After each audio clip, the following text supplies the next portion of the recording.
Welcome to VGK Today, presented by MGM Rewards, a daily podcast bringing you an inside look at the Vegas Golden Knights 2023 Stanley Cup playoff run. I'm Justin Russo with the Golden Knights on Sunday, June 4th, and last night the VGK opened up the Stanley Cup Final with a bang, defeating the Florida Panthers 5-2 at the Fortress and inching ever closer to the Stanley Cup. It was a true group effort in Game 1. 5 different Golden Knights found the back of the net, while defensively the team held Florida star Matthew Tkachuk to 0 points. That was thanks in large part to goaltender Aiden Hill, who stopped 33 of 35 shots and made one of the most miraculous saves in Golden Knights history, denying Nick Cousins with a desperation stick save early in the second period, which we'll certainly go over in this episode. Now, it wasn't perfect last night, but it was a good start and a good foundation to build on as the final progresses for the VGK. To help break down the Stanley Cup Final opener, we'll now bring in none other than Daren Millard. Justin, how much fun was that last night? The building electric, rocking. The teams put on a brilliant performance in the early going. The intensity was brilliant. I loved what the fans did, bringing it 2 hours before game time, following through right to the very end when the victory flamingos were tossed onto the ice at the Fortress. History repeating itself when 6 years after Vegas opened with a victory over Washington in the 2018 Stanley Cup Final, the Golden Knights took Game 1 in the 2023 edition 5-2, the final against Florida.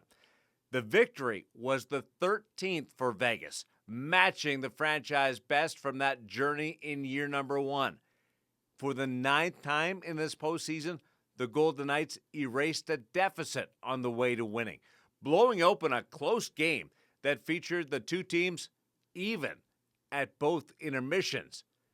Vegas would score 3 unanswered in the third period. More on the offense in just a little bit.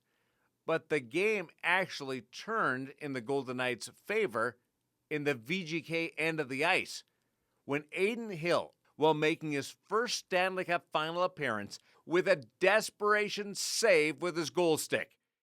Montour feeding right out in front. Oh, a great stick save. How did he do it? Oh, my goodness. Hill out of position to his left. Reached back into the crease with his goal stick. Oh, they're still buzzing here. They can't believe it. They're gassed. It's just breathtaking. That's flashbacks to Braden Holtby in the 2018 final against Alex Tuck. It got the attention of both the coach and his captain, who marveled at Hill's brilliance. As for the goalie himself, Hill was able to adjust to a broken play. Yeah, no, it kind of played through a little screen, went across Tkachuk, and he was on his 1T side, so I kind of flew across to the 1T, and then I saw him throwing it back door, and Cousins was there, so, yeah, you know, I reached out my stick and was able to track and got a piece of it with my paddle, so, yeah, felt good. What's it like to be the winning goalie in the Stanley Cup Final game? Yeah, no, it feels awesome. I mean, we're 3 away, the job's not finished, and, you know, Florida's going to have a push game 2 here, so I thought we played a great game tonight, so, you know, it's just kind of rinse and repeat. Yeah, we were talking about in the room. You know, it was an incredible save at a pretty important time of the game too. You know, he makes that huge save. And Petro makes an incredible defensive play right after to keep the puck out of the net. And not long after, Theodore makes an incredible play to get us the lead. So, but he's been making huge saves for us ever since he stepped into the lineup in you know, Game 3 of the Edmonton series. But yeah, it's definitely a momentum swinger for sure. I got the bench energized. You know, it kind of opens up your eyes a little bit too. You know, maybe we weren't playing great to start the second, but that save kind of turned it around for us and got us going in that period. Well, that's an unreal save, right? It's a game changer because, you know, we come down and get one at the other end. So you need those saves at key moments. You know, we didn't play our best game in front of them. I'm the first to admit that. And sometimes game ones go like that. But eventually we found a rhythm and were able to score some goals for him. So he didn't have to be perfect by any means. But that was a big save, right? The guys get excited to see that, and for obvious reasons. I don't know what it does to them, but I know for us it picks us up. And As for his performance, I thought he was really good in Edmonton after they got a 2-1 lead to close out game. So tonight's right up there. The shutout the other night in Dallas, I thought was more of a team effort than an individual effort, but certainly tonight, and it's a team effort, don't get me wrong, but I mean, I just thought we were rock solid in front of them, where we had some holes today, including right to the end. We gave up a shorthanded breakaway with 2 defensemen on the ice, right? So it was just one of those nights. I think the emotion was in the building and everyone was caught up in a little bit. And thank God he, sort of was nice and calm in there. 5 different Vegas players scored, continuing a trend of balance and depth.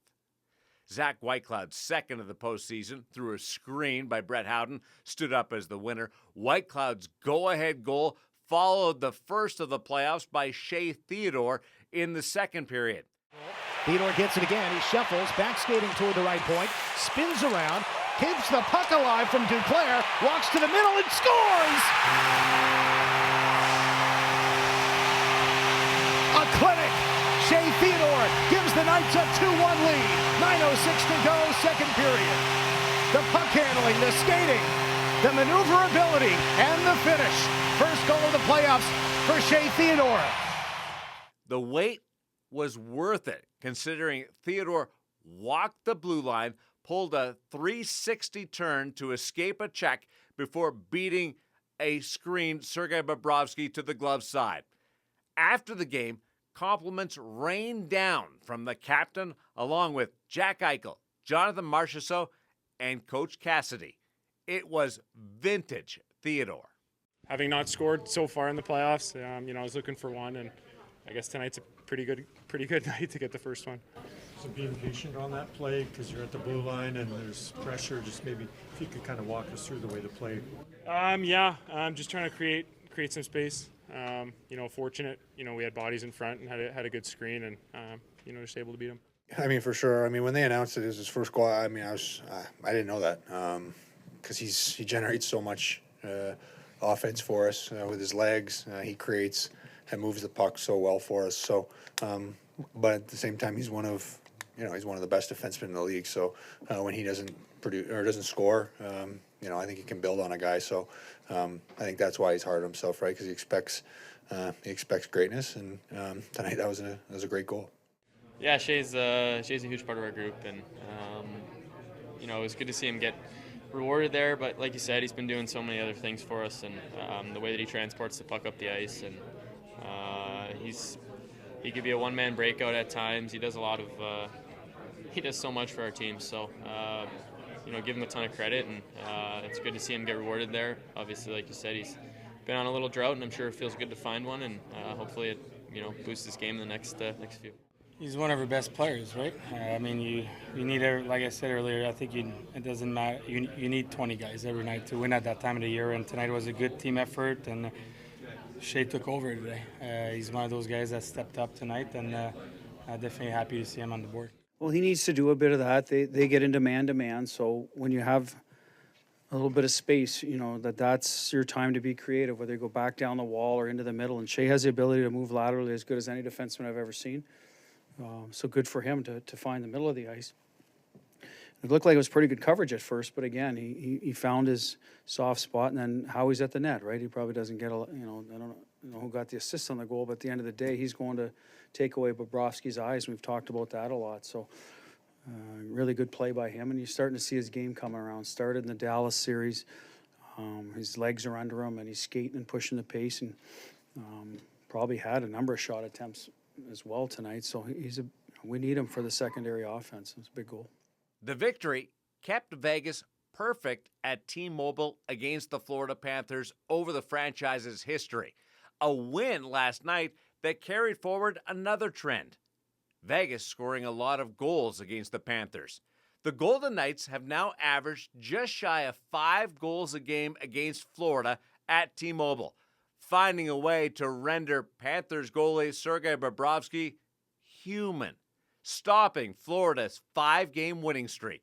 Well, Sean Burke did a presentation this morning. He does it more in depth than me. Bottom half of the net moving laterally is tough. If you're going to, you got to beat him upstairs. If you're going to, once he's moving, traffic at the net, he gets I don't want to say small because that's not fair, but he crouches a little more to find pucks, and that was the Theodore goal. The Stoney was just a quick release up there. If you're going to go up there, it's got to be quick. So at the end of the day, he's been great in the playoffs. So we know we're up, what we're up against. But we've also scored. We've said that. We've scored a lot of goals to win. I think every game we've won, now this is 13. 12 of them we've scored at least 4 goals now. So, we do have the ability to finish. And so goaltenders are going to have to be good. And even though we don't get maybe a high volume of shots, we try to look for a good one. And at the end of the day, we got some guys with some composure when the puck's on their stick. I think the Marchessault one was one of those ones we saw something in tape on an entry. I don't think he had much of a chance on that one. It almost has to hit him when you're in that close. So, but he was good tonight. Our guy was good. I expect more of that in the whole series. You get good goaltending. The game did not lack feistiness, the energy spilling over onto the ice with a lot of interactions. The officials handing out 64 minutes in penalties, Vegas connecting twice on 7 power play chances. Unofficially, and this is my count here, the Golden Knights were involved in a season-high number of post-whistle kerfuffles, managing to navigate those gatherings without granting Florida more than 3 opportunities on their man advantage.